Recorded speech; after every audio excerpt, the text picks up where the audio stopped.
Minister, good morning. Minister Blair? Yes, good morning. Yes, good morning. You have said that you are making these decisions based on science.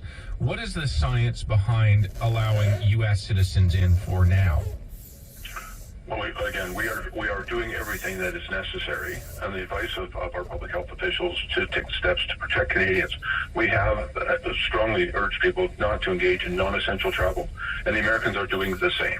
And so it isn't business as usual, but we also recognize, we have to get, food supplies and medicines and other trade activity back and forth across that border each day. And so we've been working very closely with the Americans.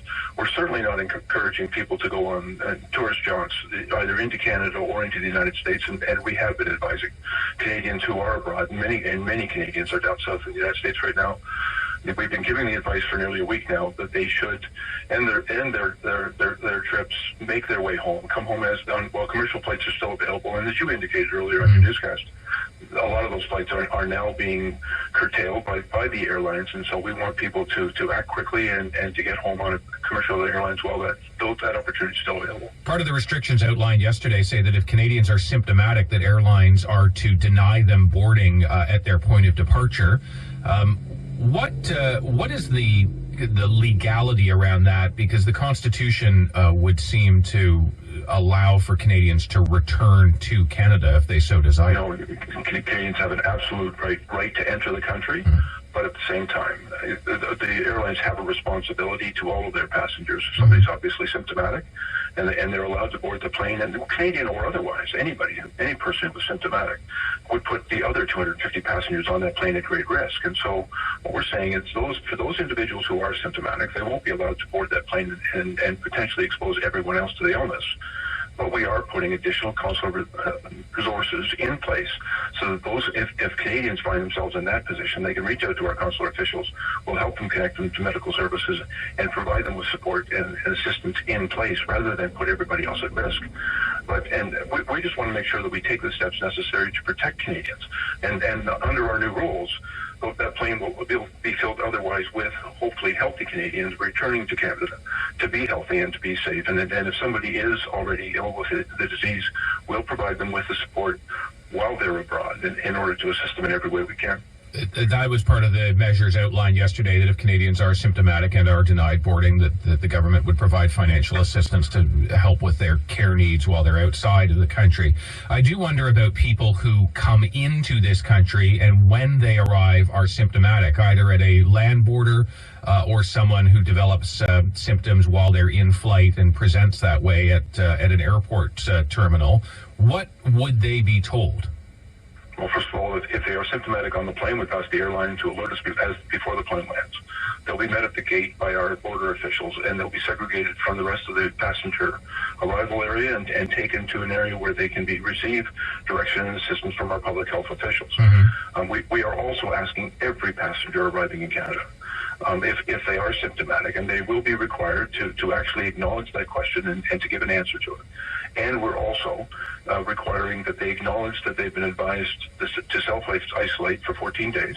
And we will record that information as well. We have people that will be in the passenger arrival and processing areas giving out public health pamphlets, making observations if they see people who are symptomatic so that they can segregate them from the rest of the passengers in the area.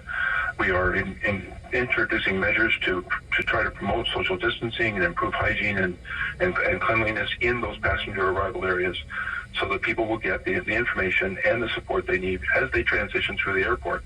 And I think as well, it's the airports are a particular point where we do have contact with people as they arrive, but that information also is important for all Canadians to pay attention to so that they can take the steps necessary to keep themselves and their families safe. 375,000 Canadians spend their winters in the United States as snowbirds. Any sense of how many of them are now driving towards the border?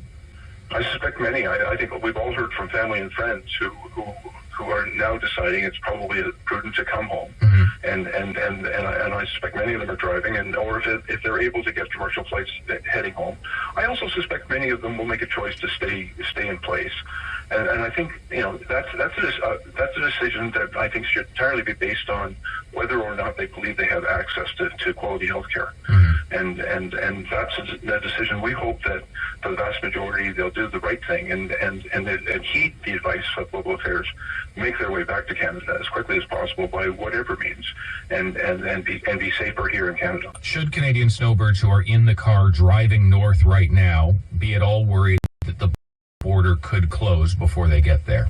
No, we will never close the border to Canadians. Canadians will be allowed to enter Canada. They have that right, and that's not a possibility. It is our intent to make sure that Canadians have. We've encouraged them to come home, and they will be allowed to enter Canada. So even if someone was symptomatic at the border, they would be allowed back in? Yeah, if they're symptomatic, we will immediately refer them into the health system so that they can receive treatment. It's just those who are on that are flying in where the airline would deny them boarding if they were symptomatic.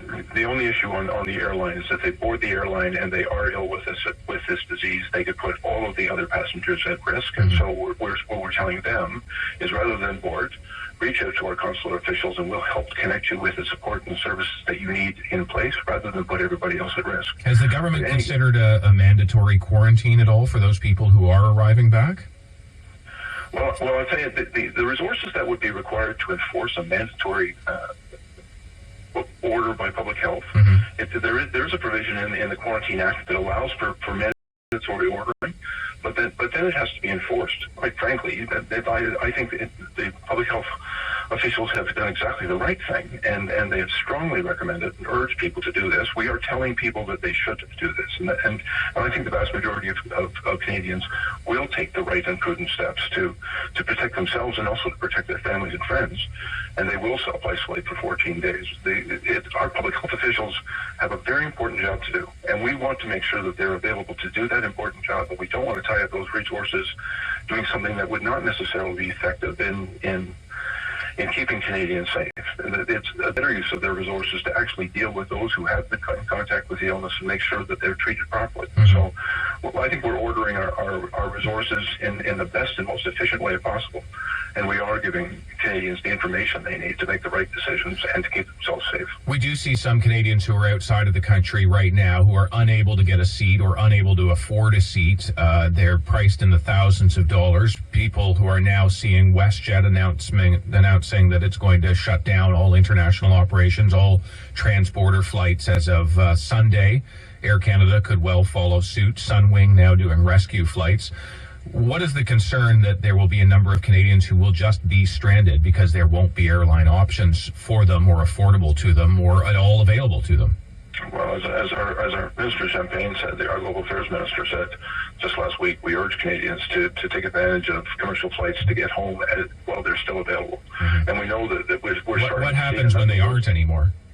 Well, then we will encourage them to take the steps necessary in place to keep themselves safe, and we'll provide them with resources and support. The Prime Minister also said yesterday that we understand people might experience extraordinary costs in those return tickets or in the measures that they will have to take if they're unable to return.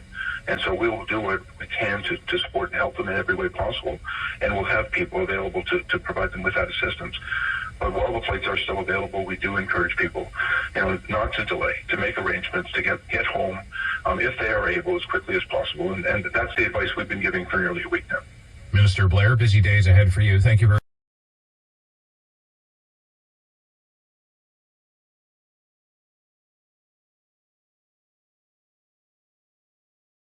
Yeah, I'm very pleased to receive a copy of the NOBODIP News, which contains coverage and informs the Bangladeshi community here in Toronto and Scarborough Southwest with all of the news of things that are taking place in Canada. Oh, thank you very much. Thank you very much.